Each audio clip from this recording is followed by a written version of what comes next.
What is up guys? Magandang umaga, magandang tanghali, magandang gabi. Luzon, Visayas, Mindanao at sa mga kababayan natin OFW. Panibagong topic tayo mga kababayan. Bigyan lang natin ng video reaction. Ito pong nabasa natin mga kababayan at isang napanood natin sa Facebook. Sara Duterte trip kinonek sa Taylor Swift concert. Ito mga kababayan, ano sa tingin niyo mga kababayan?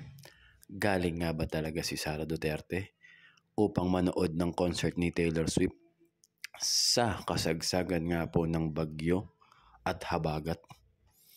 Kayo mga kababayan, ano sa tingin nyo? Kasi napakaraming Pilipino, halos nilubog buong Metro Manila at kalapit probinsya mga kababayan ng bagyong Karina at habagat na ngayong kailangan ng tulong ng mga namumuno sa Pilipinas mga kababayan.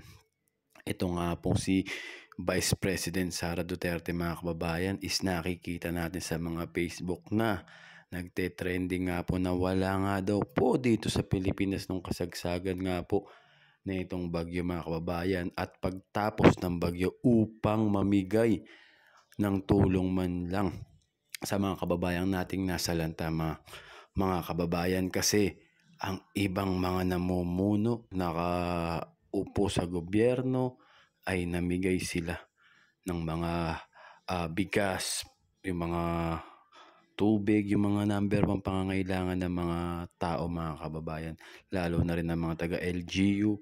Namigay po bawat LGU, lalo na yung mga nilubog talaga ng baha mga kababayan. Ito, ano sa tingin niyo mga kababayan? Ito nga pong si Vice President, wala po dito, nanood nga daw po ng concert. Ayun ay sabi lang mga kababayan at nabasa ko lang sa isang article At bago ang lahat mga kababayan, panoorin nyo muna itong video na ito. Vice President Sara umalis ng bansa sa kasagsagan ng bagyong Karina at habagat para magtungo sa Germany. Usap-usapan ngayon na manonood lang pala ng Taylor Swift concert si VP at hindi ito isang official visit. Naku Sara, kaya mo palang layasan mga kababayan mo na nagdurusa sa baha. Di ba dapat bilang VP ay damayan mo mga Pilipino na nagdurusa lalo sa panahon ng kalamidad?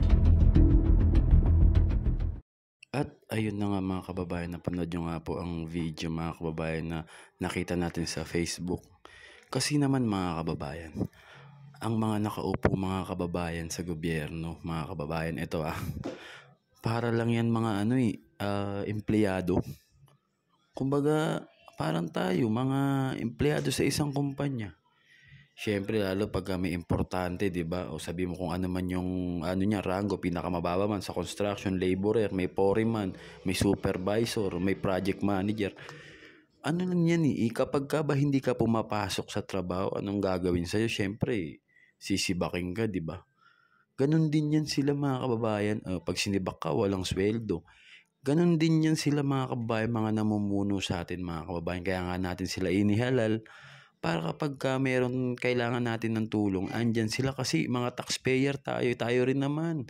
Tulong-tulong na nagpapasweldo sa kanila mga kababayan. Kaya sana kapag naman may kalamidad, yung mga pinaupo natin, yung mga binoto natin, di ba? Yun lang mga kababayan Kayo ba mga kababayan, ano masasabi nyo dito? Comment down below nyo mga kababayan at babasahin natin. Maraming salamat sa inyo mga kababayan. God bless us all.